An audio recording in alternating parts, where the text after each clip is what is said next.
Good evening to all. ఈరోజు release అయినటువంటి ఎంసెట్ ఫలితాల్లో పోయిన సంవత్సరం 2023 విద్యా సంవత్సరంలో ఫస్ట్ బ్యాచ్ మాదిరిగానే ఈ సంవత్సరం కూడా శ్రీ సుబ్రహ్మణ్య ఎంసెట్ అకాడమీలో ఘన విజయం సాధించాము. మన ఏరియా లెవెల్లో కూడా ఈరోజు విజయ డంక మోహించడం అయితే జరిగింది.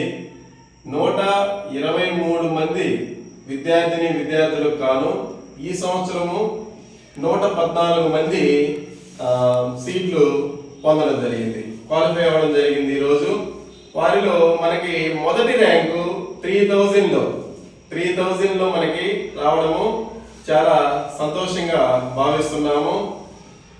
ఈ విజయాల్లో భాగంగా 114 మంది క్వాలిఫై అయినటువంటి విద్యార్థులు అందరికీ కూడా మన సంస్థ తరపున మరియు నా తరపున ప్రతి ఒక్కరికి కూడా శుభాకాంక్షలు తెలియజేస్తూ మీ BS Raju, director of Sri Subrahmanya educational society, branch 1 EAMCET academy, branch 2 Navodaya academy, Vinjamuru. Thank you.